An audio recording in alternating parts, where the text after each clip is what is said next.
నవరసంబులుకు నాట్య మయూరియై మూల శబ్దం బుల మోక్షహంస.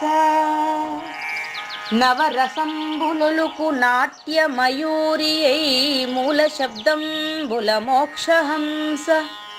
పరమ పవిత్రమౌ పరమాత్మ గీతయే నేడు నాట్యం వాడుచుండెగనుమా. పరమ పవిత్రమౌ పరమాత్మ గీతయే నేడు నాట్యం వాడుచుండెగనుమా. మునిరతనార్యులు మోదిల్లు శిష్యుండు, మునిరతనార్యులు మోదిల్లు శిష్యుండు సహజాచలుని కంఠ శబ్దరీతి. అజ్ఞానతిమిరంబులంతంబుజేయ అనాదిబోధను వినుము ఆర్యులార. అజ్ఞానతిమిరంబులంతంబుజేయ అనాదిబోధను వినుము ఆర్యులార. వినుము ఆర్యులార. తెలిపే జ్ఞానేశ్వరుల్ గీతన్ దివ్య రీతి. తెలిపే జ్ఞానేశ్వరుల్ గీతన్ దివ్య రీతి. ఆణిముత్యమీ గ్రంథము అచలులార.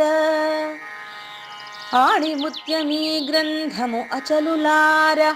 ఆదరించిరి గీతను అచల ఋషులు గురుని వాక్కుగా గ్రహించి గురుతుగనుడు. ఆదరించిరి గీతను అచల ఋషులు గురుని వాక్కుగా గ్రహించి గురుతుగనుడు. హరి ఓం శ్రీ గురుభ్యో నమః. నమో భగవతే వాసుదేవాయ. నమో నారాయణాయ. ఓం నమః శివాయ.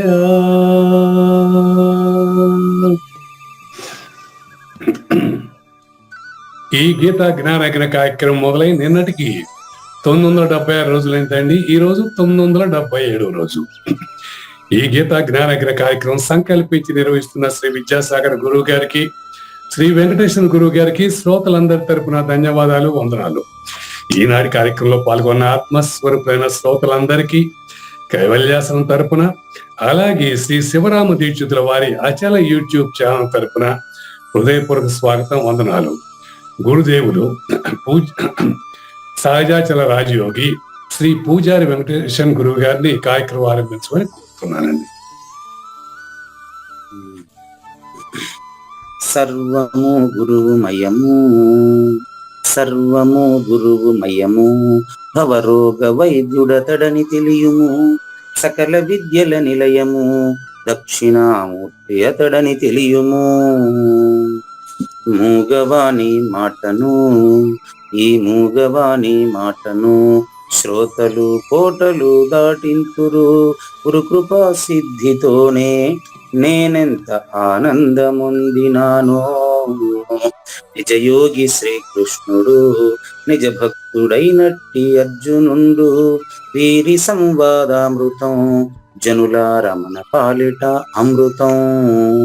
వేదవ్యాసుడు దీనిని జనుల యద వికసించునట్లుగాను మహాభారతమందున వెలిగించే కోటి సూర్యుల వెలుగుతో.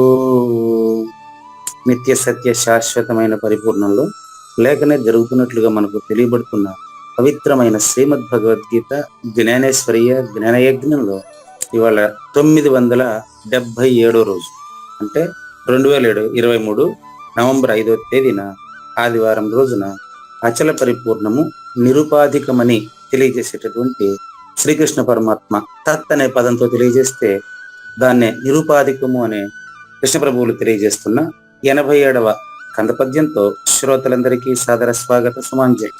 శ్రీ గురుభ్యో నమః. శ్రీమద్భాగవత కృష్ణదేశిక ప్రభులు రచించిన 292 కందార్థ దరువులు సంపూర్ణంగా జ్ఞాన యజ్ఞంలో రోజుకొకటి చొప్పున వ్యాఖ్యానించబడిన విషయం శ్రోతలకు విదితమే. ఈ కందార్థ దరువులను రచించిన 19 సంవత్సరాల వరకు అవి ముద్రణకు నోచుకోలేదని, వాటిలోని నిగూఢ భావాలను మరింత స్పష్టం చేస్తూ రచయిత క్షరాక్షరోపాధి ద్వయదోషరహిత పరమతత్వ కందములు 261 రచించారని, తదుపరి సద్గురు శుభాశీస్సులతో ఈ రెండూ కలిపి ఒకే పుస్తకంగా ముద్రించారని పెద్దలు చెప్పగా విన్నాం. పుస్తకం ఇప్పుడు మన భక్తులతో చాలా మంది దగ్గర ఉంది. ఈ కందపద్యాలు భగవద్గీతకు ఉత్తర గీత వలె సద్గురు భక్తులకు కందార్థ దరువులలోని ఎన్నో సమస్యలకు సమాధానమై విలసిల్లుతోంది. ఎంతో ఉపయోగకరమైనటువంటి ఈ కందపద్యాలను రోజుకు ఒక్కొక్కటి చొప్పున వివరించాలని అడిగిన ప్రత్యక్ష శ్రోతల కోరిక మేరకు జ్ఞాన యజ్ఞంలో శ్రీకృష్ణ పరమాత్మ సందేశానికి ముందే ప్రతిరోజు కృష్ణ ప్రభువుల దర్శనం మహద్భాగ్యంగా భావిస్తూ ముందుకు వెళదామా? నిరుపాధిక మగు బయలున మరి లేకనే కలిగినట్టి మారుతమునకే పర్యాయ నామములగు కరువలియన ఎరుకయనిన కడుమాయనన్. ఎన్నో రోజులుగా మీరు ప్రశ్నిస్తున్నటువంటి ప్రశ్నకి ఈరోజు స్పష్టమైన సమాధానం వచ్చేసిందండి. పరిపూర్ణాన్ని తెలుసుకోవడం వల్ల నాకేంటి ప్రయోజనం? చాలా మందికి ఉన్నటువంటి ప్రశ్న ఇది. అవునండి. అది ప్రశ్నించేదే మాయ. ఏదైతే ప్రశ్నిస్తుందో అదే మాయ. ఎందుకు ప్రశ్నిస్తుందంటే పరిపూర్ణమే తాను అని తెలియకపోవడం వల్ల, మాయకు తాదాత్మ్యత చెందడం వల్ల వీడు ప్రశ్నిస్తున్నాడు. అట్లని మనం ఆల్రెడీ నిన్నటి నుంచి ఆ యొక్క కృష్ణ పరమాత్మ తెలియజేసిన తత్ అనేటువంటి పదాన్ని ఉచ్చరిస్తూ ఆ తత్ అంటే పరిపూర్ణమేనని తెలుసుకుంటున్నాం. తత్ అనే పదాన్ని ఉచ్చరించి చాలా మంది అంటే మోక్షకాంక్షులు అచల పరిపూర్ణమే తెలియగోరి జనన మరణ భ్రాంతి రహితమును తెలియగోరి ఎవరైతే కర్మ చేస్తున్నప్పటికీ కర్త లేకుండా చేస్తున్నారో వాళ్ళు పరిపూర్ణులండి. ఆ విధంగా ఆ పరిపూర్ణత మనకు తెలియాలంటే కృష్ణ పరమాత్మ అర్జునుడికి చెప్పినప్పుడు మనం చూడలే. ఇక్కడ 2-3 తరాలకు ముందు కృష్ణ ప్రభువులో ఆ తర్వాతి తరం వారికి అంటే మనకు చెప్పుకునేది మనం చూస్తున్నాం ప్రత్యక్షంగా. అది సంస్కృతం, ఇది తెలుగు. చాలా సింపుల్ గా అక్కడ తత్ అనేటువంటి పదం వర్ణించబడుతుంది కృష్ణ పరమాత్మ చెప్పినటువంటి భగవద్గీతలో. ఆ తత్ అంటే ఇదేనండి, నిరుపాధికము. దాన్ని తెలుసుకోవడం వల్ల పూజారి వెంకటేశానికి ఏం ప్రయోజనం అంటే పూజారి వెంకటేశము ఎరుక, పూజారి వెంకటేశమే మరుపు, పూజారి వెంకటేశం అబ్బు, నిరుపాధిక మగు బయలే నిజమైన నేను అని తెలియటమే ఇతనికి ప్రయోజనం అండి. అది కృష్ణ ప్రభువులే తెలియజేస్తున్నారు చూడండి. నిరుపాధిక మగు బయలునా, నిన్న ఇదేలాగా సాగింది కథ. నిరుపాధిక మగు బయలు అంటే నువ్వే, తత్ నేను. తత్ అంటే అర్థం ఏంటి? అచల పరిపూర్ణం. ఆ నిజమైనటువంటి ఫస్ట్ పర్సన్, నిజమైనటువంటి అచల పరిపూర్ణంలో మరి ఈ యొక్క ఏంటది కరువలి అంట. కరువలి మారుతం అంటే గాలి అండి. ఈ యొక్క శూన్యమునందు తనకు తానుగా తోచినటువంటి గాలి సమిష్టి ఎరుక. అదేవిధంగా తల్లి గర్భం నుంచి విడిపడ్డ ఈ పూజారి వెంకటేశం అనే దేహంలో తనకు తానుగా తిరుగుతున్నటువంటి శ్వాస, దీన్ని శ్వాస అంటున్నాం, హంస అంటారు. శ్వాస హంస. శ్వాస అన్న హంస అన్న జీవుడు. అది ఆకాశంలో వీచేటువంటి గాలి అదే మారుతాం. ఆకాశంలో గాలి వీచుట వలన మాత్రమే, అగ్ని వ్యాపకమై ఉండుట వలన మాత్రమే ఈ నీళ్లు భూమి ఈ రెండింటిని ఉపయోగించి రూపాలు నామరూపాలు మార్పు చెందుతున్నాయి. అవునా? ఆ నామరూపాలు మార్పు చెందుతా ఉండేటువంటి కళ లాంటి పదార్థాన్ని, కళలో కనిపించిన పదార్థం లాంటి పదార్థాన్ని అంటే ఆకాశానికి అతీతంగా ఉండేటువంటి వాడికి ఎప్పుడు ఇది కలేనండి, వాడు పుట్టనే లేదు. ఓకే రండి. అది తత్పదం అపరోక్షం చెందిన వారి కథ. అది అపరోక్షం చెందిన చంద్రవల్ల నాకేం ప్రయోజనం అని అడిగేటోడు, ఇక్కడ ప్రయోజనం అడిగేటోడు వీడు ఎరుకులో ఉండేవాడు. చూడండి, నీకేం ప్రయోజనం కావాలన్నా చెప్పండి అంటే మీరు చెప్పలేరు. ఎందుకంటే ఆల్రెడీ 70 సంవత్సరాలు అయింది, మార్కెటింగ్ మేనేజర్ గా రిటైర్ అయినారు, సంసారం చూసినారు, పిల్లలు చూసినారు, మనవాళ్ళు చూసినారు. ప్రపంచంలో ఎక్కడ చూసినా ఇదే తప్ప ప్రపంచానికి అతీతంగా ఏదో పొందాలా, అది మీకు కావాల్సింది. ఆ ప్రపంచానికి అతీతంగా ఉండేది ఏదో పొందాలా అనేది పొందదగినట్టు మన ఆలోచన చేసినప్పుడు ప్రపంచానికి అతీతంగా ఉన్న పరిపూర్ణమే నువ్వు నీకు స్పష్టంగా తెలియజేసా 17వ అధ్యాయంలో. నువ్వే పరిపూర్ణం తెలిసినాక నువ్వు అక్కడ కర్తే లేడే, ఇంక పొందేది ఏముండదే. అదే అనమాట నిరుపాధికం అంటే. ఇప్పుడు నిరుపాధికం అంటే ఎవరైంది? ఫస్ట్ పర్సన్ అయింది. నిరుపాధికం అంటే నేను, అంటే అది పరమ పురుషుడు. దానికి రెండో అక్షరం చేర్చేదానికి లేదండి. తర్వాత ఇంకొక అక్షరం ఐ, అంటే ఇంగ్లీష్ లో ఒకే అక్షరం ఐ, తెలుగులో నేను, అది మాత్రమే ఉంది. అదే అక్కడ తత్వం, ఇక్కడ నిరుపాధికం కూడా అదే. కాదు గురుగారు, ఇక్కడ పాయింట్ ఏమీ చేయకుండా ఉండటం, ఏమీ మాట్లాడకుండా ఉండటమే పరిపూర్ణుడి యొక్క లక్షణం అంటారా? లేక ఏమి ఎలా చెయ్యాలి, ఎలా మాట్లాడాలని తెలియడం పరిపూర్ణం అంటారా? తెలియడం సాధన అండి. మరి ఇక్కడ ఏమి చేయకుండా ఏం మాట్లాడుకుంటాం పరిపూర్ణం ఎలా అవుతుంది? అదేనండి చెప్తానండి. ఏమి చేయకుండా ఇన్యాక్టివిటీ పరిపూర్ణం ఎలా అవుతుంది? ఇన్యాక్టివిటీనే పరిపూర్ణం అండి. అయితే యాక్టివిటీ చేస్తూ కూడా ఇన్యాక్టివిటీగా ఉండేటువంటి వాడు పరిపూర్ణుడు అండి. అదే అంటున్నా నేను, అక్కడ యాక్షన్ ఉంది, ఇన్యాక్టివిటీలో కూడా యాక్షన్ ఉంది, కానీ సరైన యాక్షన్, ధర్మబద్ధమైన యాక్షన్, ధర్మబద్ధమైనటువంటి చేతనం కాదంటారా? మంచి చర్చ అండి. నేను కాదన్నో, కాదంటారా అంటే మీకు సందేహం ఉందని అర్థం. సందేహ నివృత్తి అవుతుంది ఇక్కడ. మీకు సందేహం అయితే వచ్చింది కదా. నేను కాదని ఎందుకంటాను? మీకు అర్థమైతే మీ దగ్గరే ప్రశ్నించేవాడు ఉండడు. చూడండి, ప్రశ్నలు రెండండి. పని చేయకుండా ఉండడం, మీరు చెప్పింది పని చేయకుండా ఉండడం పరిపూర్ణమా, లేకుంటే పని మాట్లాడుకుంటూ ఉండడం పరిపూర్ణమా? ఓకే, పని చేయకుండా మాట్లాడకుండా ఉండడం పరిపూర్ణమా, మాట్లాడుతూ నిష్కామ కర్మ చేయడం పరిపూర్ణమా అని మీరు అడిగేది అంతే కదా. ఫలమాశించకుండా పని చేస్తూ ఉండడం పరిపూర్ణమా అని అడుగుతున్నారు. మీరు రెండో ప్రశ్న కూడా మొదటి ప్రశ్న కిందకే వస్తుందండి. చూడండి, పని చేయకుండా ఉండడం పరిపూర్ణమా అని అడిగింది ఎరుకే, మాయే. ఫలితం ఆశించకుండా పని జరుగుతూ ఉండడం పరిపూర్ణమా అని అడిగింది ఎరుకే. ఈ రెండిటికి నేను ఆన్సర్ ఏం చెప్తున్నానంటే, మీ దగ్గర ఉంది ఆన్సర్ అని చూపిస్తా. ఇప్పుడు ప్రశ్న ఎవరైతే వేసినారో అతనిలోనే ఆన్సర్ ఉంది. ఆన్సర్ ని గురువు తెచ్చియడు. గురువు ఆన్సర్ ని అవగాహన కలిగిస్తాడు, సూచన చేస్తాడండి.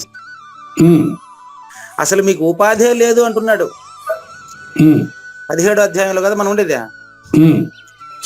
నీకు ఉపాధే లేదు. నేను అంటే పరమ పురుషుడు, నేను అంటే పరిపూర్ణము, అంటే నువ్వు పరిపూర్ణుడేను. నీలో నాగేశ్వర ప్రసాద్ ఎప్పుడు కలగనే లేదు అనేటటువంటిది గాన మీకు బోధ దృఢీకరణ జరిగితే, ఈ దృఢీకరణ జరిగినటువంటి వాళ్ళు తత్పదస్థులు అంటున్నాడు కృష్ణ పరమాత్మ. సత్ అంటే పరిపూర్ణమే, అది actionless awareness. Actionless అనేది పరిపూర్ణము, అవేర్నెస్ అనేది పరిపూర్ణుడు. Actionless awareness.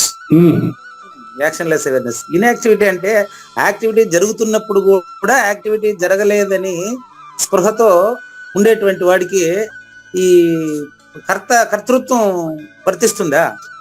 కర్తృత్వం లేదు కానీ యాక్టివిటీ అయితే ఉంది. అయ్యో అయ్యో, యాక్టివిటీ ఉందేనే. ఆయన గాఢ నిద్రలో పోయి చెప్తావా ఈ మాట, నిద్రపోతున్నాను అంటావా?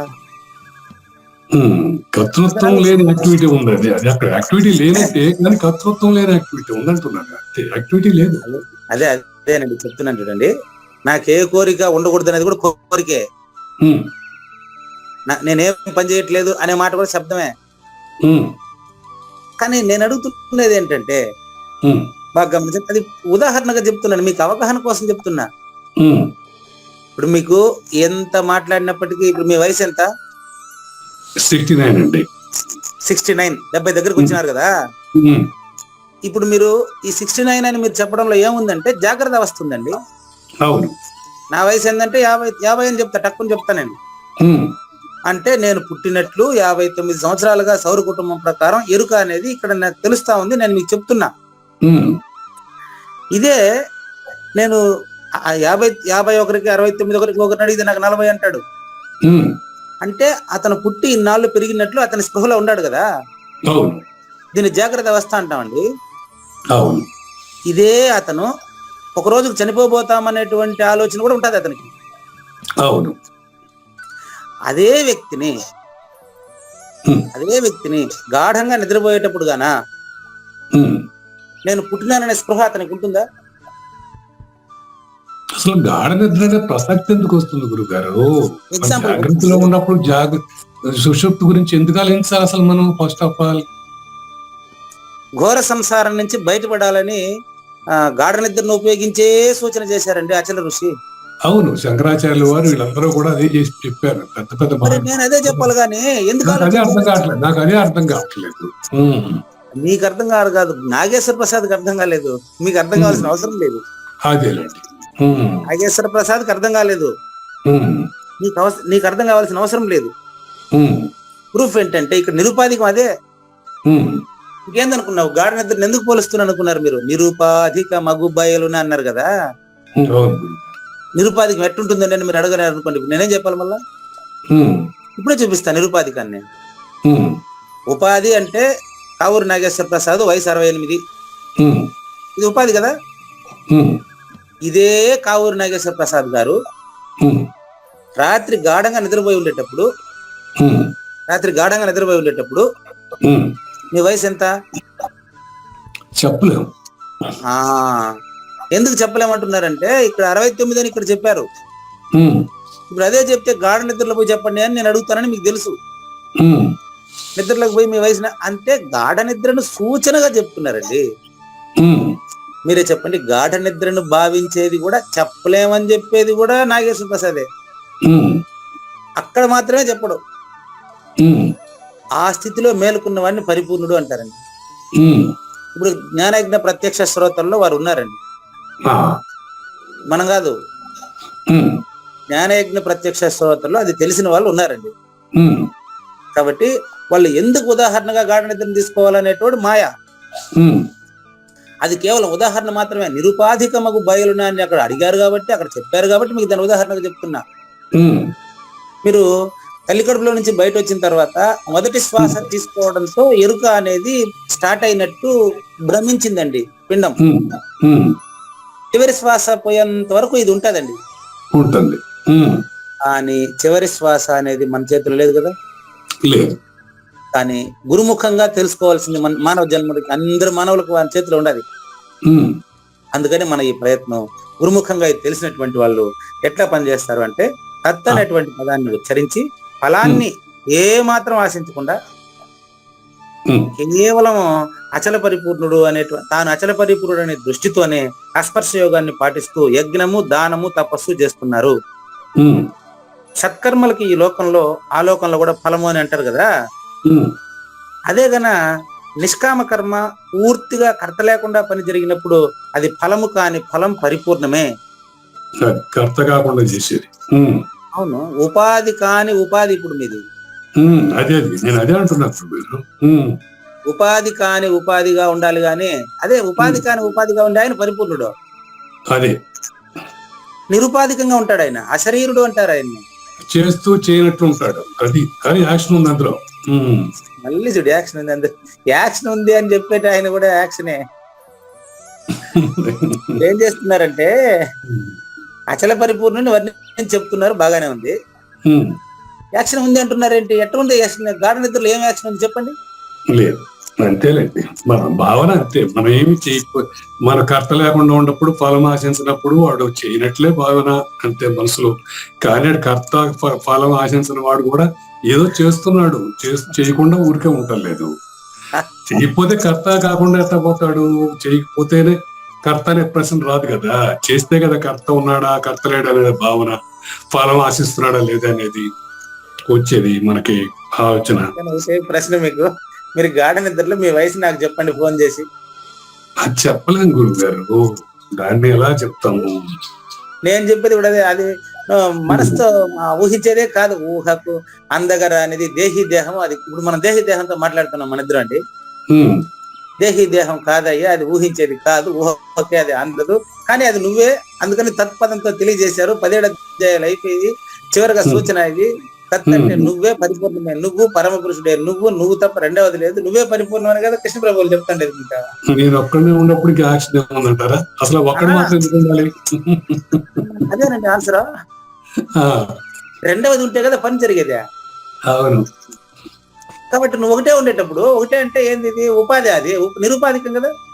నిరుపాధికం ములుగు చేదానికి సందు లేకుండా ఉండే నిరుపాధికం నువ్వు అని చెప్పిన తర్వాత ఒకటి ఉన్నప్పుడు ఉపాధి ఉంటే, లేకపోతే ఆ ప్రశ్న రాదు అండి ఆడ.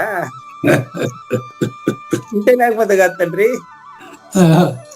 అది మీరంటూ ప్రూఫ్ కూడా చెప్తున్నా కదా. గాఢ నిద్రలో మీరు ఒకటా రెండా, మీకు ఎంతమంది పిల్లలు ఏమే అనేది మీకు గుర్తుంది ఆడ. అబద్ధం అనే గుర్తును వదిలేయడం. నువ్వు పరిపూర్ణం అనే విషయం మర్చిపోయినావు. నీ పరిపూర్ణమని నీ గుర్తు చేసేస్తున్నానంటే మధ్యలో వచ్చింది అబద్ధపు గుర్తును వదిలేస్తే నువ్వు పరిపూర్ణమే. ముందు పరిపూర్ణమే, నువ్వు తర్వాత పరిపూర్ణమే, ఇప్పుడు పరిపూర్ణమే. నువ్వు స్థిరుడు, శాశ్వతుడు, నిత్యుడు, సత్యవంతుడు. కానీ మీరు ఎప్పుడైతే ఎరుకకు, జాగ్రత్త అవస్థకు మీరు అటాచ్ అవుతారో అప్పుడు మీరేం చెప్తున్నారంటే, ఎట్టండి అది యాక్టివిటీ ఉంది కదా, కర్తృత్వం లేకుండా చేస్తున్నాడు కదా అంటే, కర్తృత్వం లేకుండా చేస్తున్నాడు కదా అనేదే కర్తృత్వం. వెరీ సింపుల్ గా చెప్తా చూడండి, ఇంకా సింపుల్ గా చెప్తానండి. ఇప్పుడు meaningless voice is only nice. Meaningless voice is only nice.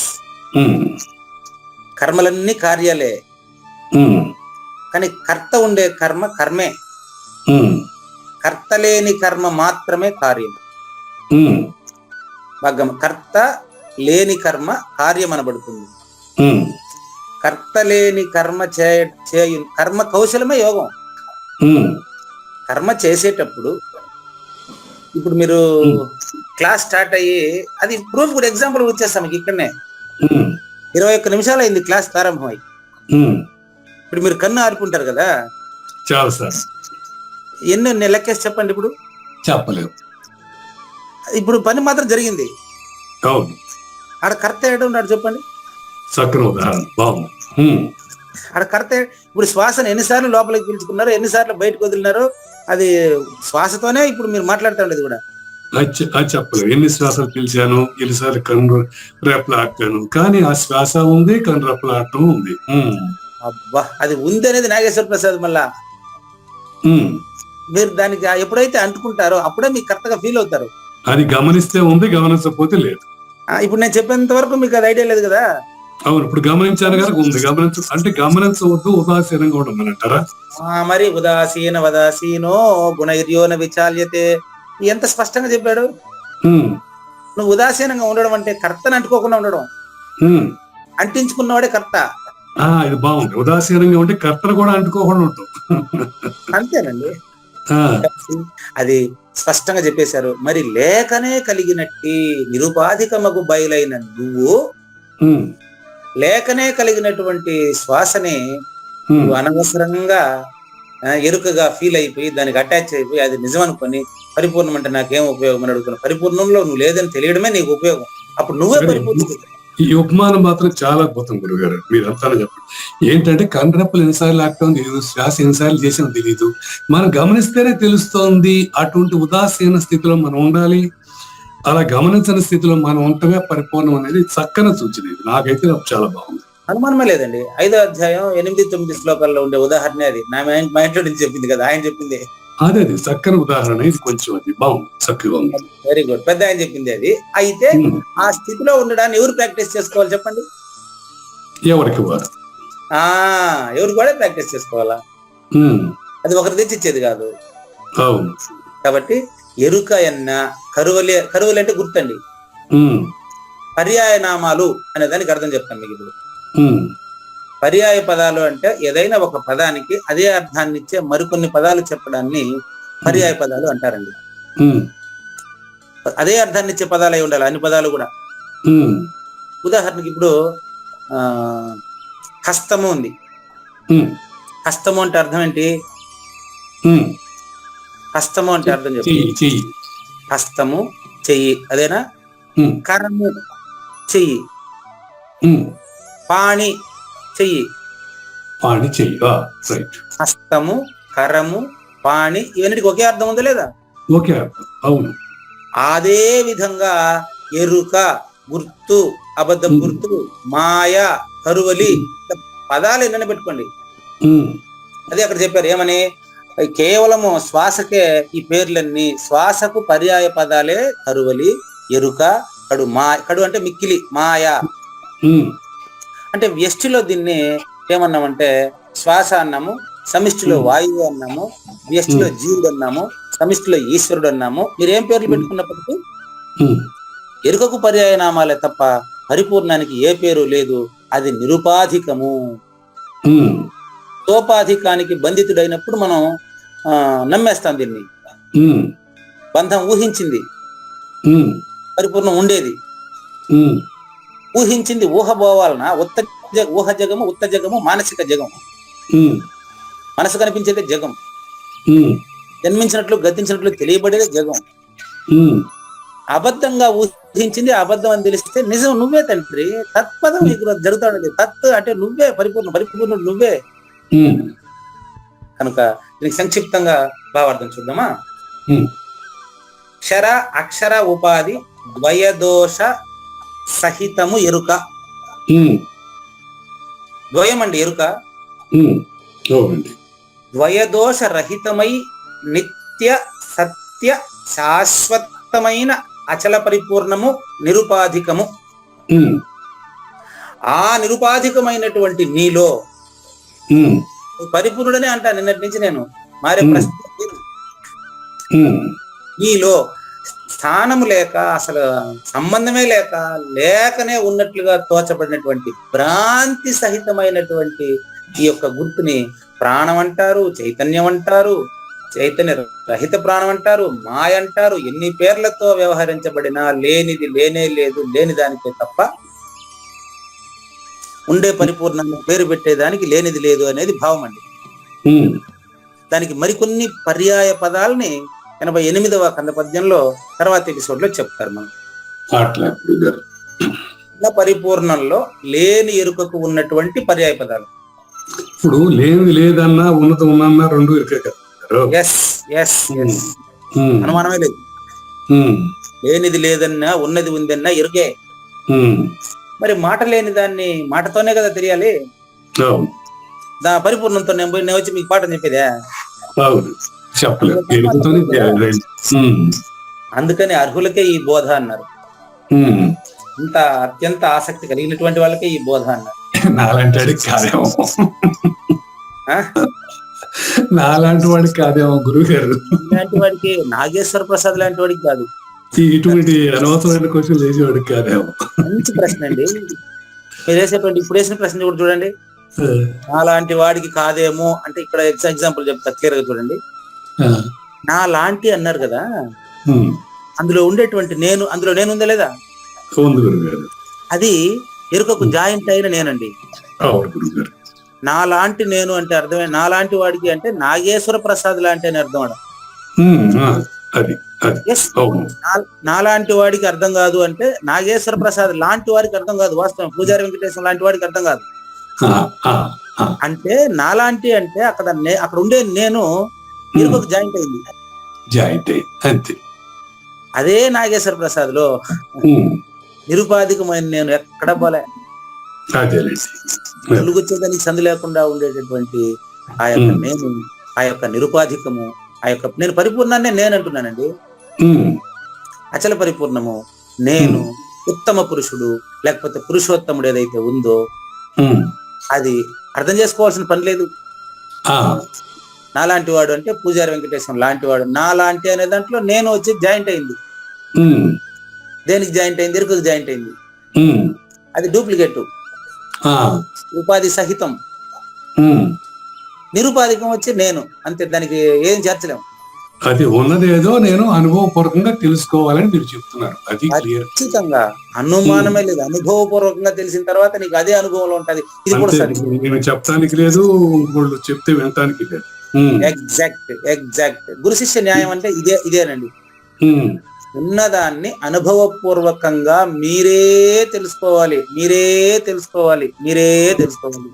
ఉమ్, అక్కడికి నేను రాలేను. ఉమ్. అంటే పూజారి వెంకటేశ్వర రాలేడని అర్థం. అవునండి. కాబట్టి నిజమైన నేను పరిపూర్ణమే. నిజమైన నేను తత్. ఉమ్, అదే త్వం. అది నీ నిజ రూపము అచలము. పడాల వెంకటేశ్వర. ఆ, అక్కడ కర్త మిగిలి ఉండకుండుగాక అంతవరకు అయిందండి నిన్న. అదండి. ఓకే. రచయితకు ధన్యవాదాలు తెలియజేస్తూ మనము జ్ఞానయజ్ఞం 2వ భాగం ఆ, ఉమ్, 977వ ఎపిసోడ్ లో 2వ భాగంలో నిన్న మనకు నీ నిజ రూపము అచలమని తెలియడమే తత్ అని తెలుసుకున్నాం. ఉమ్, ఈ తత్తుకు అనభిసందాయ. ఉమ్, అనభిసందాయ అంటే ఈ తత్ ప్రపంచానికి అంటకుండా ఉంటుందని అర్థం. ఉమ్, అనభిసందాయ అనేటువంటి పదానికి ఉమ్, ఫలితమునకు సంబంధపడకుండా ఉంటుందని అర్థం. ఉమ్, ఫలితమునకు సంబంధపడకుండా ఉండేదాన్నే ఉమ్, అకర్త అంటారు. ఉమ్. కాబట్టి ఈ యొక్క మోక్షకాంక్షలు ఎప్పుడు కూడా తత్ అనేటువంటి ఆ యొక్క అచల పరిపూర్ణం తెలిసిన వారు, అచల పరిపూర్ణులు అనభిసందాయంగా ఉంటారు. ఆ, వారి ద్వారా జరిగే పనులన్నీ కూడా నా మమ అని జరుగుతాయి. ఉమ్, నా మమ. చూడండి, ఈ రీతిన తత్రూపియగు బ్రహ్మకు ఉమ్, తమ సమస్త కర్మలను సమర్పించి, ఆ, దీన్ని గర్భగీతలో బ్రహ్మాగ్ని అంటారండి. ఉమ్, మామూలు జ్ఞానాగ్ని అని ఉపయోగించారు కదా. ఆ, గురుగారు. ఆ, సూచన కోసం దీన్నే గర్భగీతలో బ్రహ్మాగ్ని అని కూడా ఉపయోగిస్తాడండి. ఉమ్, ఇక్కడ చెప్తారు బ్రహ్మాగ్ని అనే పదం ఇక్కడ వాడతారు మళ్ళీ. బ్రహ్మాగ్ని. బాగుంది. ఉమ్, బ్రహ్మాగ్ని అంటే అచల పరిపూర్ణ గురుమూర్తితో నేను తెలుసుకుంటున్నటువంటి తెలివితో, ఉమ్, అచల పరిపూర్ణ గురుమూర్తే నా సహస్రారంలో ఉండేవాడని తెలిసిపోయిన తర్వాత నాకు రెండోది ఎట్లుంటదండి? అది. అది గురుగారు. ఉమ్, అదే బ్రహ్మాగ్ని అంటే అండి. ఉమ్, అందుకని చూడండి, తత్రూపియగు బ్రహ్మకు అంటే అచల పరిపూర్ణుడైన సాజన్మ సాకార సద్గురుమూర్తికి. ఉమ్, నిన్న నాగేశ్వరరావు గారు రిప్లై ఇచ్చినట్టున్నారు ఆ గ్రూప్ లో. ఉమ్, పరిపూర్ణాన్ని వేడుకుంటివా, ఎరుకను పోగొట్టమని పరిపూర్ణాన్ని వేడుకుంటివా అని ఎవరో క్వశ్చన్ వేశారు. ఆ, ఆయన ఇచ్చినాడు ఆన్సరు. ఆ, పరిపూర్ణాన్ని నేను వేడుకునేది ఏందయ్యా, పరిపూర్ణమే నాకు సాజన్మ సాకార సద్గురుమూర్తిగా వచ్చి నువ్వే పరిపూర్ణం అని తెలియజేసిన తర్వాత ఆ, గురుగారు నేను పరిపూర్ణాన్ని వేడుకునేది ఏంటికండి, మళ్ళీ కొత్తగా నాగేశ్వర ప్రసాద్ ఉంటే వేడుకుంటాడా? ఉమ్. ఆయన నిన్న ఇచ్చిన రిప్లై అదేనండి, గ్రూప్ లో పెట్టాడు. ఇప్పుడు గురువు పరిపూర్ణని తెలియజేయడం గాని, శిష్యుడు పరిపూర్ణం అని అనుకోవడం గాని రెండు ఇరికే కదా గురుగారు. మరి దాని ప్రకారం అవునండి. కాబట్టే పరిపూర్ణాన్ని గురించి నేను ఇంకా ఆలోచించాల్సిన అవసరం లేదు కదా, నేను ప్రశ్నించాల్సింది కానీ నేను తెలుసుకోవాల్సింది కానీ ఏం లేదని కదా అంటున్నాడు ఆయన. అంతేలేదు. సద్గురు చెప్పింది కూడా ఒక రకంగా ఎరికే, అది సూచన కూడా ఎరికే కదా. సూచన ఎరికేనండి. ఉమ్, ఇప్పుడు మరణం ఎరికే, ఉమ్, మరణించిన తర్వాత అది మరుపు కదా. అంతే. ఇప్పుడు కళను గురించి చెప్పడం కూడా ఎరికే, ఉమ్, కానీ కళ లేనిదని చెప్తేనే కదా తెలుస్తుంది మేలుకున్నానని. నేను మేలుకున్నానని ఇప్పుడు చెప్తేనే కదా తెలుస్తుంది మేలకు వచ్చినాడని. ఆ, కాబట్టి అచల పరిపూర్ణమే నాకు సాజన్మ సాకార సద్గురుమూర్తిగా వచ్చి ఆ, పరిపూర్ణాన్ని నాకు తెలిసినా అనలేదు ఆయన. అదే అండి, అదే. ఉమ్, నాకు తెలిపిన తర్వాత నన్ను ఎవరు పిలవబాకండి, చాలా మంది పిలుస్తారు ఆయన్ని. ఉమ్, ఏందయ్యా మీరు పోయి అది జ్ఞానయజ్ఞం అని దాంట్లో తగులుకొని బిక్కరిస్తున్నారు, నా దగ్గరకు వచ్చేయండి నేను అన్ని ఇస్తానంటాడు. దానికి ఆన్సర్ ఇచ్చినాడు ఆయన. అదే సద్గురు చెప్పే సూచనలో అంతరార్థం తెలుసుకోవాలి, అది అక్కడ విషయం. ఉమ్, అంతే కదా. ఉమ్, మళ్ళీ నేను ప్రార్థించేదానికి రెండోది ఏడుంది అంటాడు. ఉమ్, నేను ప్రార్థించాలంటే రెండోది ఉందా? లేదండి. అది మీరు ఇచ్చిన ఆన్సర్. ఇంతకు ముందు మీరు కూడా అదే ఆన్సర్ ఇచ్చారు. ఉమ్, నేను తప్ప రెండవది లేనప్పుడు నేను కోరేది ఏముంటది అని చెప్పినారు కదా మీరు. ఇక అప్పుడు ఏదో ఉపాధి ఉంటే, లేకపోతే ఏముంటే లేకపోతే ఏమున్నా లేకపోయినా అనేది నాగేశ్వర ప్రసాద్, మీరు కాదు. ఆ, మీరు ఒక్కరే ఉన్నారు అందులో. మనం జరుగుతా ఉంటే జ్ఞానయజ్ఞం లేదు. ఆ, కాబట్టి తత్రూపయోగు బ్రహ్మకు తన సమస్త కర్మలను సమర్పించేవారు నా మమ. అంటే నాగేశ్వర ప్రసాద్ లేదు. అదే ఆ, నా మమ అంటే అర్థం చెప్పేదా? నా మమ్మ చెప్పండి, నోట్ చేసుకుంటాను. నా మమ్మ. పెట్టాడు, నా మమ అని పెట్టాడు కదా, ఆ, దాని అర్థం చెప్తాను చూడండి. నా మమ అంటే నాదంటూ ఏది లేదు.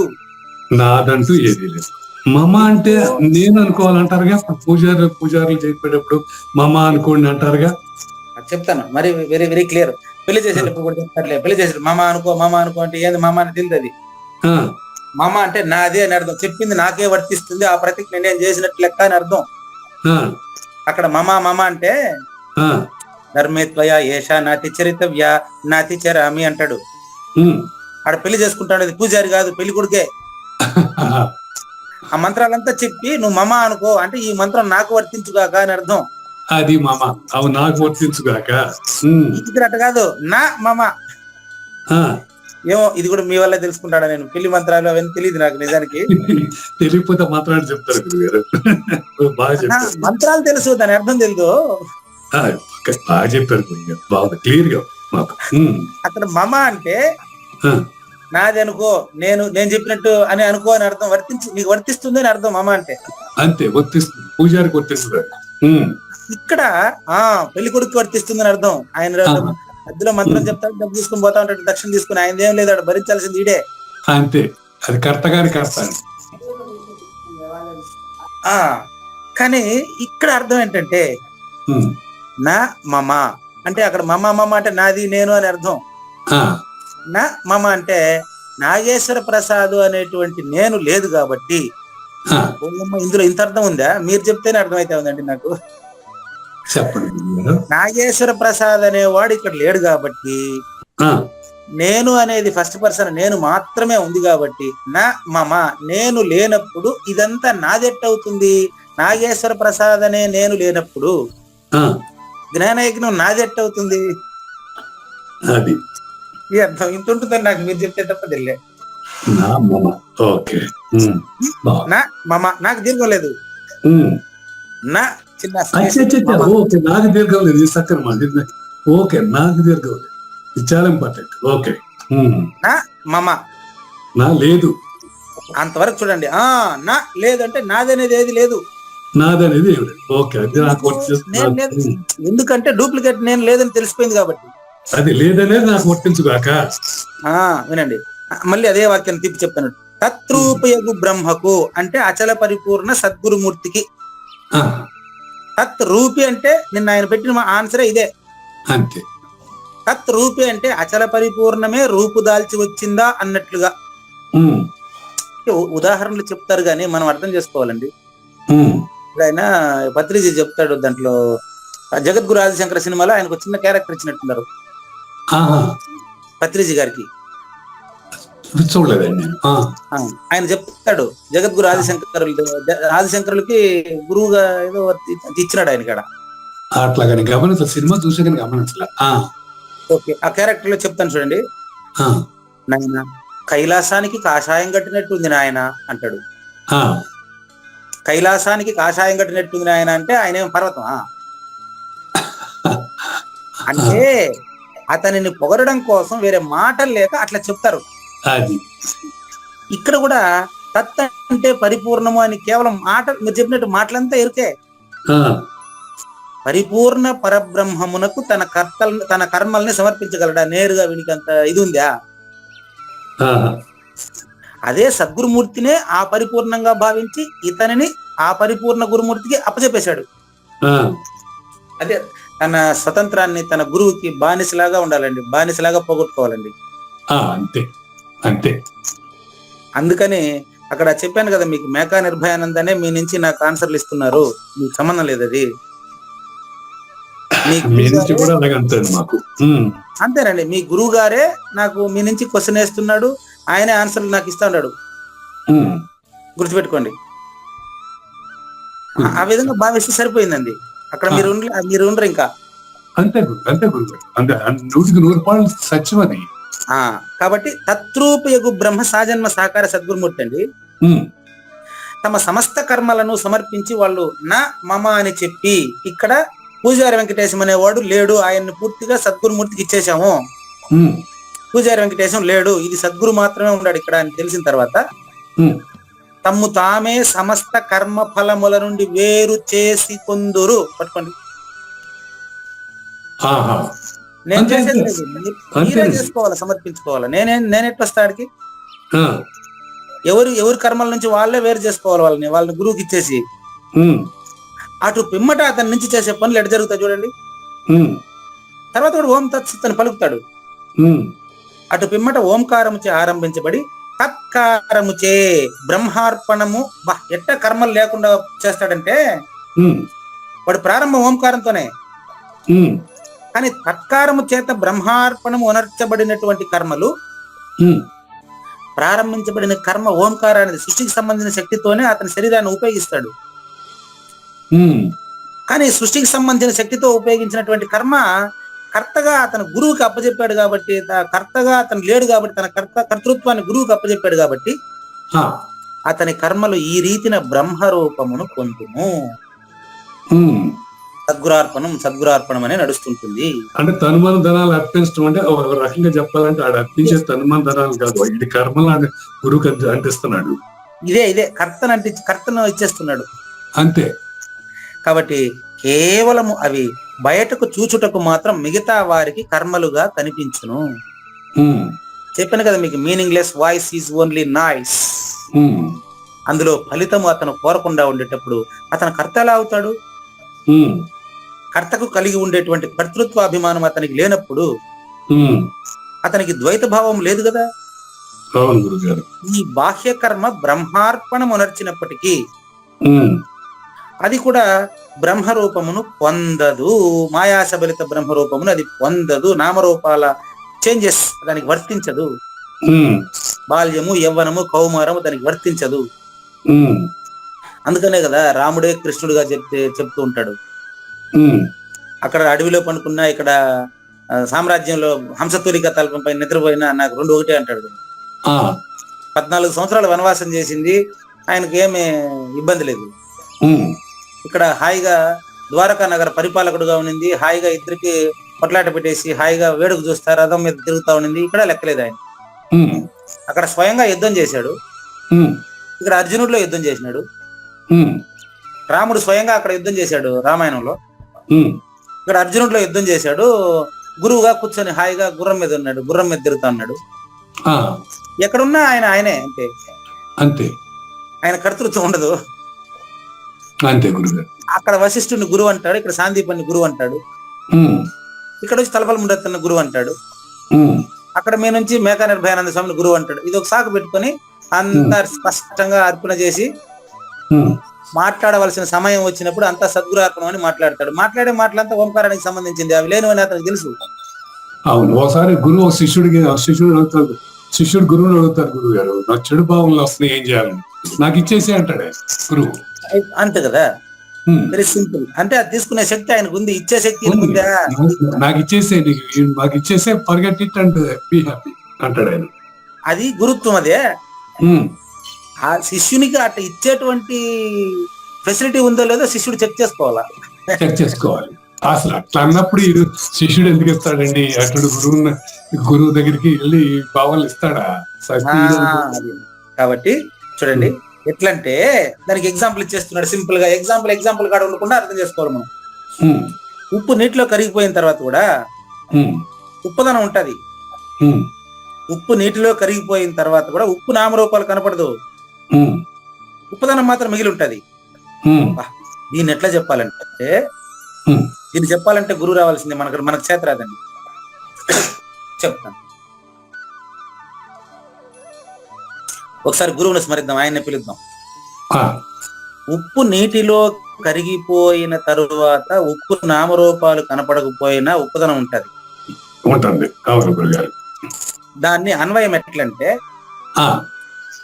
మన కర్మలు బ్రహ్మార్పణ మొనర్చితిమి అనే ద్వైత భావంలో కర్త నిలిచుంటది. బాగా గమనించండి. నేను ఇచ్చేసానండి అంత చెప్తాడు ఆయన, నా గురించి ఇచ్చేసానండి అంటాడు. నిజంగా ఇచ్చినోడు చెప్తాడా? అంటే ఉప్పుదనంగా పోలే. అదే నేను చెప్పింది కూడా. ఇంతకుముందు కందపద్యం విశ్లేషణలో కూడా మీకు చెప్పింది అదే. ఉమ్, చూడండి, మనం అన్ని కర్మలను బ్రహ్మార్పణోచితమైన ద్వైత భావంలో గానే ఉంటే ఇంకా ఉప్పుదనం అట్టే ఉందని అర్థం. ఉమ్, ఇంకా అయితే ఉప్పు కూడా అట్టే ఉన్నట్టే లెక్క. ఉప్పుదనం అంటే ఉప్పు ఉన్నట్టే. అంతే. అది జన్మకు పనికి వచ్చేది. ఆహా. కానీ ఇదే విషయాన్ని నేను ఇంకో రకంగా చెప్తా సార్. ఉమ్, సరిగ్గా ఉప్పు నీటిలో కరిగిపోయిన తర్వాత ఉప్పుదనం మాత్రం మిగిలి ఉండేదని ఇక్కడ చెప్పారు కదా. అవును గురుగారు. దీన్ని ఇంకో రకంగా చెప్తాను చూడండి. గురుగారు. ఇంకో రకంగా చెప్తా చూడండి. ఆ, తన ఎరుకను సంపూర్ణంగా గురువు గారికి ఇచ్చిన తర్వాత ఉమ్, అతని ద్వారా ఎరుకలో ఉండేవాడికే అతనిలో ఉప్పుదనం కనిపిస్తుంది. ఉమ్, కర్తృత్వరహిత కర్మాచరణ నాగేశ్వర ప్రసాద్ చేస్తుంటే కూడా ఉమ్, నాగేశ్వర ప్రసాద్లో ఉప్పుదనాన్ని చూసేటువంటి వాడు ఉప్పుడే. ఉమ్, ఉమ్. తప్పులెన్ను వారు తమ తప్పులు ఎరుగరు. ఇక్కడ అర్థం కాలేదు గురుగారు. క్లారిటీ నాకు ఎందుకు అర్థం కాదు. కన్ఫ్యూజ్ అయితేనే కదా మీకు క్లారిటీ చేసేదానికి నేను. ఆ, మీరు ముందు కన్ఫ్యూజ్ అవ్వాలి. ఉమ్, నాగేశ్వర ప్రసాద్ గారు ఉమ్, 970 రోజులుగా ఎగ్జాంపుల్ మాత్రమేనండి. మీరు అక్కడ నాగేశ్వర ప్రసాద్ తీసేసినండి అర్థమవుతుంది. ఉమ్, 971 రోజులుగా నాగేశ్వర ప్రసాద్ వింటున్నారు. ఈ శ్లోకాల్లో వచ్చి ఆయన దృఢీకరణ చెందారండి. ఏం ఇబ్బంది లేదు, ఇంకా ఆయనకి ఇబ్బంది లేదని నేను చెప్పాను అనుకో. ఉమ్, ఆయన పరిపూర్ణుడు ఏమంటాడు? గుమ్మని సరే అంటాడు. ఉమ్, ఎరుకులో ఉండేవాడు ఏమంటాడు తెలుసా? ఉమ్, ఆయనకి గారు అర్థమైందండి, ఉమ్. ఇటువంటి క్లాస్ 2 వచ్చినా ఆయనకు అర్థం కాదండి అని రోజుకి అర్థం కాదు. అవునండి. అర్థమైందో లేదో చెక్ చేసేంత కెపాసిటీ కావాలి ఎవరికైనా కావాలన్నా అసలు. నాగేశ్వర ప్రసాద్కి అర్థమైందా లేదా అని ఆలోచించాల్సిన వ్యక్తి ఆయనకు చెప్పినోడు. ఆ, లే, ఒక మేకా నిర్భయానందకే ఉందండి అర్హత, అంతేనండి. గురువుకే ఉంది. ఉమ్. వేరే వాళ్ళకి ఎట్టు ఉంటదండి? మీరు కాదు. కారు గురువు గారు మూర్ఖుడని తెలుసుకోలేరంటారా జనాలు? అట్లా పూజ జరుగుతా ఉంటే, లేకపోతే చూడండి ఇక్కడ ఈ రోజు ట్రెండ్ ప్రకారం చెప్పాలి కదా మీకు. అంతేనండి. సాకార పూజ జరుగుతా ఉంది అనుకోడా, ఆ, ఇదంతా కూడా ఎరికేనండి, ఇంకా సభ ఎప్పుడు మొదలైతుందండి అంటాడు వాడు. అదే మీకు అర్థమైంది. మీరు చెప్పినారు సారీ మీరు అంటే మైక్ లో మాట్లాడేది అర్జెంట్ గా మైక్ కావాలి అతనికి, నవ్వా. అదే అది అప్పుడు ఆ పరిపూర్ణమైనటువంటి ఆ ఒక పూజ విధానం ఆ స్థితిలో ఉన్నప్పుడు ఇట్లా మాట్లాడంటాడు, దానికి విరుద్ధంగా మాట్లాడినట్టే కదా. అది క్లియర్ గా అర్థం సార్పోయిపోయి కరెక్ట్. మరి ఆయన దగ్గర దీక్షానామాలు బోల్డ్ ఉంటాయి, బిరుదులు ఉంటాయి దండిగా ఆయనకి. మళ్ళా అది బాగుంది, నాకు అర్థమైంది. ఈ రోజు ట్రెండ్ అన్వయం చెప్తేనే కదా మీకు తెలిసేది. అంతేనండి. పరిపూర్ణ గురు పూజ పరపూజ జరుగుతా ఉంటుంది. కృష్ణ ప్రభువులు రచించింది ఎట్లా ఉంది, దాన్ని సంస్కరణ చేసి ఇంకా బాగా పంచదశి స్వామి రచించిన పూజ ఎలా ఉంది, ఆ పూజ ఒక్కసారి చదువుతూ ఉంటే, ఆ అష్టోత్తర శతనామాలు, అధపత్ర పూజ, అధాంగ పూజ ఇవి జరుగుతూ ఉంటే ప్రతి పదంలోనూ ప్రతి కందార్థ దరువులోనూ పరిపూర్ణ ప్రబోధ ఉట్టి పడుతుందండి. అది వింటేనే చాలు, అది విని అర్థం చేసుకుంటే జన్మ తరించిపోతుందండి. ఇతను మైకులో మాట్లాడేదానికి ఒకదానికే ఆలోచిస్తూ ఉంటాడు కాబట్టి పూజ దగ్గర కనుక నిలబడలేడు. ఇతనే గురువుకు సమర్పించినట్టు నేను అడుగుతున్నాను. కాబట్టి దయచేసి సద్గురు భక్త జనులారా, ఎక్కడైనా పరాపూజ జరుగుతూ ఉన్నప్పుడు హాయిగా కూర్చొని పూజను ఆస్వాదించండి. వాళ్ళు ఎంత గొంతు నొప్పితో ఎంత పట్టుదలతో పూజా విధానాన్ని పాడుతూ దాన్ని చదువుతూ ఉంటే పక్కన కూర్చొని దాన్ని ధ్యానం, పరిపూర్ణ అచల ధ్యానంలో వినండి ఆ పూజను. ఆ పూజలో ఎన్ని అంతరార్థాలు ఉన్నాయి చూడండి. ఏ పదాలకు అర్థాలు తెలియదో మళ్ళీ పూజ అయిన తర్వాత సభలో చెప్తారు, అడగండి చెప్తారు. అందుకనే పూజ తర్వాత సభ పెట్టేది ఎందుకు తెలుసా? పూజలో ఉండే అంతరార్థాన్ని ఎవరైనా రాసుకొని మళ్ళీ సభలో గానీ అడిగితే ఆన్సర్ చెప్తారు గురువు. అది కాకుండా ఇదంతా కూడా ఎరికే అని మైక్ కోసం ఎదురు చూసేటువంటి వాడు ఏం చెప్తాడు చెప్పు? అంతే గురుగారు. అంటే వాళ్ళ ఉపదనం పోలేంగా, అంతే ఆ గుర్తింపు కావాలన్న కోరిక పోలేదు. దాన్ని ద్వైత భావం అంటారండి. కాబట్టి జ్ఞానేశ్వరి ఇట్లా చెప్పొచ్చు, 2 రకాలుగా చెప్పొచ్చండి. మరి ఎందుకు నీ వ్యతిరేకంగా చెప్పినారని నన్ను అడుగుతారేమో, దానికి కూడా ఆన్సర్ చెప్తా. జగద్గురు ఆదిశంకరులు భజగోవిందంలో చెప్పినటువంటి తామరాకు మీద నీటి బొట్టు కథ వేరే, కృష్ణ పరమాత్మ భగవద్గీతలో తామరాకు మీద నీటి బొట్టు వేరే. చెప్తాను చూడండి. తామరాకు నీటిని అంటనట్లు అచల పరిపూర్ణుడు కర్తృత్వహిత కర్మాచరణ చేస్తుంటాడు అని చెప్పాడు కృష్ణ పరమాత్మ భగవద్గీతలో. అదే ఉదాహరణ చెప్పి జగద్గురు ఆదిశంకర్లు భజగోవిందంలో ఏమంటారు తెలుసా? తామరాకు మీద నీళ్లు చలించినట్లు, తామరాకు మీద నీళ్లు కదులుతా ఉంటుంది. అవును. ఆ విధంగా చలన మనస్కుడు ఎప్పుడు కూడా ఒక్క నిర్ణయం మీద ఉండకుండా చలిస్తూ ఉంటాడు అని భజగోవిందంలో ఆయన చెప్తాడు. చూసారా, ఒకే ఉదాహరణ ఇటు తిప్పారైనా. అవును. అంటే నీళ్ళలాగా చలిస్తుంటాడని ఎరుకను గురించి చెప్పారు, తామరాకు మీద నీటి బొట్టును గురించి చెప్పారు ఇక్కడ మన అవును. అక్కడ ఆయన తామరాకును గురించి చెప్పాడు. తామరాకు నీటిని అంటదు, అచల పరిపూర్ణుడిని కర్మ అంటదు. అక్కడ తామరాకు గురించి కృష్ణుడు చెప్పాడు, ఇక్కడ నీటి పొట్టు గురించి శంకరాచార్య చెప్పాడు. ఎస్, కాబట్టి ఆయనకి వ్యతిరేకం కాదు ఇప్పుడు. అవునండి. అదే విధంగా నేను ఇక్కడ ఉపదానాన్ని గురించి వాళ్ళు అటు చెప్తే నేను ఇటు చెప్పింది ఇట్లా. ప్రూఫ్ కావాలి కదా. చక్కగా ఇప్పుడు చూడండి, పరిపూర్ణమే మనకు సద్గురుమూర్తిగా వచ్చి చెప్పారని నమ్మేటువంటి వాడు కూడా పరిపూర్ణుడే కదా, మళ్ళీ ఎరికాడున్నాడా? అవునండి. పరమేశ్వరుని గురుముఖంగా చూడండి, పరమేశ్వరుని ముఖంగా చెప్పబడిన వేదాలు ఈ సంగతిని అరిచి అరిచి చెప్తున్నాయండి. అరిచి చెప్తున్నాయండి. దశోపనిషత్తులు, వేదాలు, ఉపాఖ్యానాలు ఇవన్నీ కూడా ఇదే విషయాన్ని చెప్తున్నాయండి. సాక్షాత్తు సాజన్మ సాకార సద్గురుమూర్తి అయిన శ్రీరామచంద్రుడే వశిష్ఠుడి ద్వారా చెప్పించాడు యోగ వాసిష్ఠాన్ని. తానే స్వయంగా వచ్చి అవతరించి, కృష్ణుడిగా అవతరించి, కృష్ణ పరమాత్మగా వచ్చి జగద్గురుగా బోధించాడు. జగద్గురువు పేరుతో, శంకరుల పేరుతో వచ్చి వ్యాఖ్యానాలు రాశాడు. మన బుద్ధి మార్చుకోలేం, మనం ఏం చేద్దాం. కాబట్టి కర్తృత్వాభిమానం వలన బ్రహ్మము మనకు ఎంత క్లారిటీ ఉంది తెలుసు అదేంటో చూడండి. కర్తృత్వాభిమానం వలన బ్రహ్మము అంటే తత్పదం అండి. తత్పదం గురించి వర్ణిస్తున్నారు ఇక్కడ. పరిపూర్ణము గాఢ నిద్రను ఉపయోగించి ఎన్నిసార్లు చెప్పినప్పటికీ కొంతమంది కర్తృత్వాభిమానం వలన వినేదానికి కూడా ఒప్పుకోరు. అసలు గాఢ నిద్ర జోలికి ఎందుకు పోతావు అంటాడు.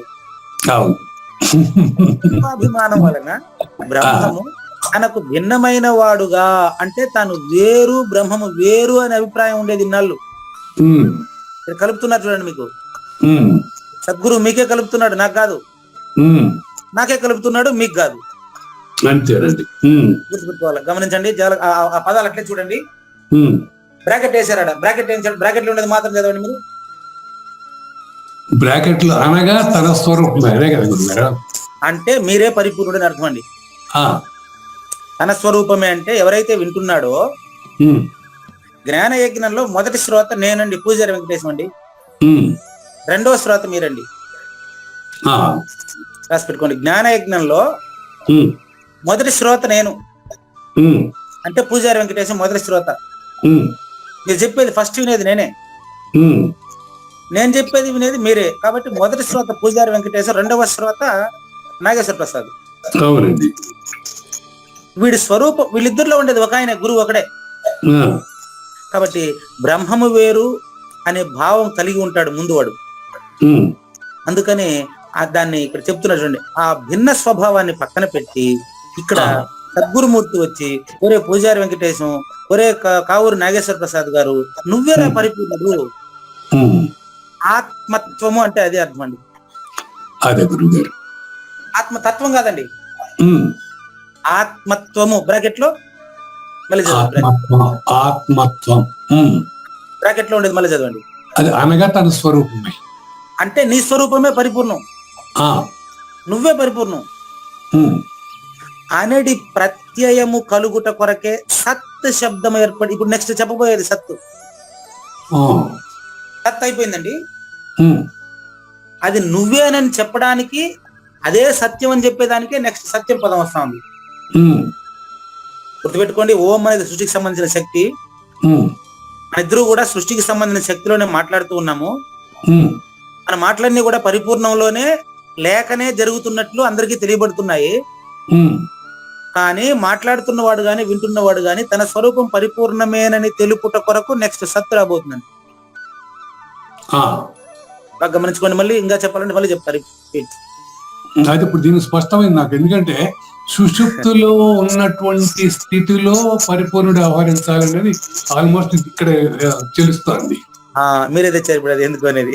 చూడు, సుషుప్తి సదా కూడా పెట్టుకోండి సరిపోతుంది అంతే. సుషుప్తి అంటే మామూలుగా 3వ వస్తువులో వస్తుంది. అదేనండి. ఇప్పుడు చెప్పండి, సదా సుషుప్తి అనే పదాన్ని ఉపయోగించి ఎందుకు సూచన చేశారు ఇప్పుడు మీకే అర్థమైపోయింది. అంతేనండి, అటువంటి స్థితిలో పరిపూర్ణుడు వ్యవహరించాలి అత్యాశయోగంగా. వెరీ క్లియర్ అండి. అది చెప్పేదానికి సత్ శబ్దంతో కూడా మాట్లాడబోతున్నారు. ఇంకా ఒక శ్లోకం మొత్తం సత్తే. ఇక్కడ చెప్పినటువంటి సత్తు చిత్తుల్లో సత్తు కాదు. చాలా ఇంపార్టెంట్ గుర్తుపెట్టుకోండి. అది చాలా మంది అనుకుంటుంటారు సత్తు చిత్తు ఆనందం అంటారు. నో అటు కాదు. అది సచ్చిదానందానికి అతీతమైనటువంటిది, అచల పరిపూర్ణం చెప్తాండి. ఇది అంటే ఆత్మత్వము. కావూరి నాగేశ్వర ప్రసాద్ మీరు కాదయ్యా, పూజారి వెంకటేశం మీరు కాదయ్యా, సృష్టికర్త ప్రపంచం నువ్వు కాదయ్యా, నువ్వు పరిపూర్ణుడేనని ప్రత్యయము కలుగుట కొరకే సత్ శబ్దము ఏర్పడింది. చూసుకోండి, ఓంకారము తత్కారము శబ్దాలు పూర్తయినాయి. ఓం అంటే సృష్టికర్త అని, సృష్టికి సంబంధించిన శబ్దం అని అర్థం. సృష్టికి సంబంధించిన శబ్దంతోనే ఎరుకతోనే ఎరుకను తీసేయాలి. కాబట్టి ఎరుకతో ఎరుక లేనిదని తెలియజెప్పడానికి ఉపయోగించిన పదం తత్తు. వేగంగా చెప్తున్నానా? ఎరుకతోనే ఎరుక లేనిదని తెలియజేయడానికి ఉపయోగించిన పదమే తత్తు. ఆ తత్తే పరిపూర్ణము. అదే అచల పరిపూర్ణ పరబ్రహ్మమని నిర్ధారించి చెప్పుటకు, అది నువ్వేనని తెలుపుటకు ఉపయోగించబడిన పదమే సత్. కొంచెం స్లోగా చెప్పాలి, కొంచెం స్పీడ్. ఎరుకను ఎరుక లేదని తెలిపేదే సత్.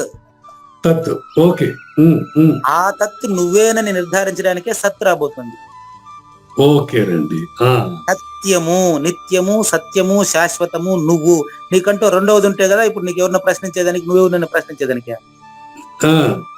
ఇదే నేను ఆన్సర్ ఇచ్చింది కుడుపు నాగేశ్వరరావు గారి గ్రూప్ లో. నాకు సాజన్మ సాకార సద్గురుమూర్తే పరిపూర్ణుడయ్యా, కొత్తగా నేను పరిపూర్ణ వేయడం నెతికి అవసరం లేదయ్యా అంటే ఆయనే పరిపూర్ణుడు. కాబట్టి బ్రహ్మస్వరూపము నరపబడిన కర్మల్ని ప్రశస్త అంటారండి. అంటే అచల పరిపూర్ణుడి ద్వారా జరిగేటువంటి కర్మ ప్రశస్తమైంది. బ్రహ్మస్వరూపముగా నర్చబడిన కర్మలు ఇప్పుడు కావూరి నాగేశ్వర ప్రసాద్ తో చేయబడే కర్మలు తనదే అని అనుకుంటాడు కానీ నిజానికి అక్కడ ఆయన ప్రయోజనం పొందట్లేదని, ఇన్ని వందల రోజులుగా ఆయన ఏం ఫలితం ఆశించలేదని, కేవలం విద్యాసాగర్ గారిని, పూజారి వెంకటేశం గారిని మాత్రమే కరెక్ట్గా మాట్లాడుతున్నాడంటే, ఆయన కరెక్ట్ కాదంటున్నాడంటే ఆయన పరిపూర్ణుడే. ఆయన ద్వారా జరిగేటువంటి జ్ఞానయజ్ఞం ఇన్ని వందల రోజులుగా అది పరిపూర్ణమే. దాన్ని ప్రశస్త అనే శబ్దం పెడుతున్నాడు గురువు. ప్రశస్తాది శబ్దములచే వర్ణించబడుతుంది, ప్రశస్తములుగా చెప్పబడినవి. ఆ ప్రశస్త కర్మలకి సత్ శబ్దము చేర్చబడెను. సత్యము సత్యము సత్యము చాలా పురాణాల్లో చెప్తూ ఉంటారు. ఆకాశం నుంచి పుష్పవర్షం కురిసింది అని, ఆకాశవాణి చెప్పిందని చెప్తూ ఉంటారు. అట్లా ఇందులో ఆకాశవాణి చెప్తా ఉండేది, సద్గురుమూర్తి ఆకాశవాణితో చెప్తున్నాడు మీకు. ఇక అటువంటి సత్ శబ్దము యొక్క ఆశయమును వివరంగా విపులీకరించి చెప్తాను ఇను అంటున్నారు గురువు గారు. శ్లోకం మాత్రం తెలుసుకుని ఇంకా రేపు ఎక్స్ప్లెయిన్ చేస్తాను. కానివ్వండి. శ్రీ భగవాన్ ఉవాచ. శ్రీ భగవాన్ ఉవాచ. సద్భావే సాధు భావే చ. సద్భావే సాధు భావే చ. సదిత్యేతత్ ప్రయుజ్యతే. సత్ ఇది ఏతత్ ప్రయుజ్యతే. ప్రశస్తే కర్మణి తథా. ప్రశస్తే కర్మణి తథా. తచ్చబ్దః పార్థ యుజ్యతే. తత్శబ్దః పార్థ యుజ్యతే. అంటే సత్ అనే శబ్దము నువ్వే పరిపూర్ణుడనే విషయాన్ని నిర్ధారణ చేయడానికి వస్తుంది. నువ్వు పరిపూర్ణుడు. చూడండి, నువ్వు అనేది కావూరి నాగేశ్వర ప్రసాద్ అండి. సత్ అనేది పరిపూర్ణుడండి. సత్ అనేది సత్యం అండి. కావూరి నాగేశ్వర ప్రసాద్ కాదు, పరిపూర్ణమే. సత్యము సత్యము సత్యం అని చెప్పిన దానికి సత్ శబ్దం వస్తుంది. ఎట్లా ఏంటి అనేది తర్వాత ఎపిసోడ్ లో చూద్దాం. లేనిది లేదు లేదు, ఉన్నది లేకపోవుట లేదయ్యా, ఈ గొప్ప మర్మమంతా నీ వలన తేటగా తెలిసెనయ్యా. మోక్షాభిలాషులైతే స్వార్థము లేశమాత్రము లేకను యజ్ఞదాన తపములు సద్భావ సహితంబుగా చేతురు. సద్భావము శ్రేష్టము, అందుకే శ్రేష్ఠునికి శ్రీకారము. శ్రేష్ఠుల సంబోధన ముందుగా గౌరవము శ్రీకారము. అందుకే వారికి శ్రీ శ్రీ శ్రీ అని అంటూ ఉంటారు. ముందుగా శ్రీ పెట్టడం ఎందుకంటే ఆయన కర్తృత్వరహిత కర్మాచరణుడు కాబట్టి, గౌరవించదగిన వాడు కాబట్టి ఆయనకు ముందు శ్రీ అంటారు. మించిన శ్రీకృష్ణుని పలుకును సూటిగా తలపల మునిరత్నమే, శ్రీమించిన భావమై సద్గురువు చెప్పకనే చెప్పెనండి. సద్గురాత్మ మంగళం అమ్మ కానండి. జయ మంగళం నిత్య శుభమంగళం, జయతు జయ మంగళం మహోత్సవ మంగళం. జయ మంగళం నిత్య శుభమంగళం, జయతు జయ మంగళం మహోత్సవ మంగళం. శ్రీమించున చలంబు సూచించినటువంటి దక్షిణామూర్తికి దండమిడుతూ, శ్రీమించున చలంబు సూచించినటువంటి దక్షిణామూర్తికి దండమిడుతూ, శ్రీ మహావిష్ణువు సూర్య భగవానుడు యాజ్ఞవల్కి జనక రాజ ఋషికి. జయ మంగళం నిత్య శుభమంగళం, జయతు జయ మంగళం మహోత్సవ మంగళం. అయం వ్యర్థ బాహ్య కోపి నభవతి అనే సుఖయోగి సాంది పరుసుల వరుస. అయం వ్యర్థ బాహ్య కోపి నభవతి అనే సుఖయోగి సాంది పరుసుల వరుస. దీనినే శ్రీకృష్ణ పరమాత్మ వద్దనే ఎరిగరిగిన ఉద్ధవార్జునులకు. జయ మంగళం నిత్య శుభమంగళం, జయతు జయ మంగళం మహోత్సవ మంగళం. శ్రీ అల్లమా ప్రభు బసవేశ్వరుండును బ్రహ్మానంద రామానంద స్వామి. శ్రీ అల్లమా ప్రభు బసవేశ్వరుండును బ్రహ్మానంద రామానంద స్వామి. నవరసాలు లిఖించు నాట్యమయూరిగా గీతను మలచిన జ్ఞానేశ్వరులకు. జయ మంగళం నిత్య శుభమంగళం, జయతు జయ మంగళం మహోత్సవ మంగళం. కబీరు దాసుడు సహజానంద గురుడు రామావధూతయు రాజితముగా. కబీరు దాసుడు సహజానంద గురుడు రామావధూతయు రాజితముగా. అంబికా శివయోగి శ్రీవేమన నిరంజన వెంకయ్య తిరువెంగళార్యులకును. జయ మంగళం నిత్య శుభమంగళం, జయతు జయ మంగళం మహోత్సవ మంగళం. శ్రీ బృహద్వాశిష్ట సిద్ధాంతమును చేసి జనన మరణ భ్రాంతి జడుపు బాపి. శ్రీ బృహద్వాశిష్ట సిద్ధాంతమును చేసి జనన మరణ భ్రాంతి జడుపు బాపి. అచల సాంప్రదాయమవనిలో నెలకొలిపి అందించినట్టి శివరాములకును. జయ మంగళం నిత్య శుభమంగళం, జయతు జయ మంగళం మహోత్సవ మంగళం. మెప్పైన బోధల తిప్పలు బాపిన అప్పయ్య మంత్రియు అచల గురులు. మెప్పైన బోధల తిప్పలు బాపిన అప్పయ్య మంత్రియు అచల గురులు. పరశురామ సీతారామ స్వామి ప్రభులు నరసింహ యోగి గురువర్యులకును. జయ మంగళం నిత్య శుభమంగళం, జయతు జయ మంగళం మహోత్సవ మంగళం. కంద కందార్థముల నందించి బృందముకు రంది పాపిన కృష్ణ ప్రభువునకును. కంద కందార్థముల నందించి బృందముకు రంది బాపిన కృష్ణ ప్రభువునకును. పలుకులా కందనిది పరబయలు ఇది అని పలికిన ఫీల్కాన లక్ష్మణునకు. జయ మంగళం నిత్య శుభమంగళం, జయతు జయ మంగళం మహోత్సవ మంగళం. ఫీల్కాన లక్ష్మణుల ప్రియ శిష్యవర్యుండు అవధూతయని పేరావనియందు. ఫీల్కాన లక్ష్మణుల ప్రియ శిష్యవర్యుండు అవధూతయని పేరావనియందు. పాఠాలు నేర్పించి పీఠాలు ఏర్పరచి శంఖబాపిన వెంకటేశ్వర వదూతకు జయమంగళం నిత్య శుభమంగళం జయతు జయమంగళం మహోత్సవమంగళం. బట్టబయలున ఎరుక పుట్టనే లేదని బాలాజీ సింగు ఈ కీలు తెలిపే. బట్టబయలున ఎరుక పుట్టనే లేదని బాలాజీ సింగు ఈ కీలు తెలిపే. మూలమూలేనట్టు ఎరుకేమి లేదని తెలియజెప్పిన మునిరత్నమార్యులకును జయమంగళం నిత్య శుభమంగళం జయతు జయమంగళం మహోత్సవమంగళం. నరస్వప్నము వంటి సురస్వప్నమిది అని పరిపూర్ణ దర్శినిని ప్రకటపరచి. నరస్వప్నము వంటి సురస్వప్నమిది అని పరిపూర్ణ దర్శినిని ప్రకటపరచి. సహజాచల రాజయోగి సద్గురు కృపచ సాంప్రదాయక గురుల సరసన జేరే. జయమంగళం నిత్య శుభమంగళం జయతు జయమంగళం మహోత్సవమంగళం. నిష్కల్మషానంద నిజ గురుని శిష్యుండు లింగమూర్తి లిపిని పొందుపరచి. నిష్కల్మషానంద నిజ గురుని శిష్యుండు లింగమూర్తి లిపిని పొందుపరచి.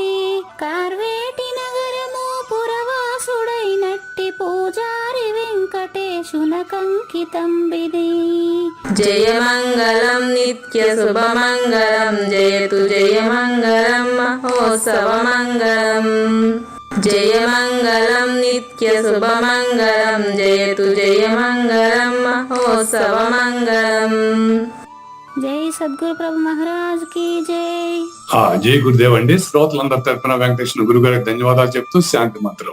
పూర్ణమదః పూర్ణమిదం పూర్ణాత్ పూర్ణముదచ్యతే పూర్ణస్య పూర్ణమాదాయ పూర్ణమేవ అవశిష్యతే. ఓం తత్సత్. ఓం శాంతి శాంతి శాంతి. హరి ఓం. అశరీరం సర్వదా అస్తి శరీరం రహితం సదా అయమేవ సద్యో ముక్తి అన్యథా భ్రమకారణో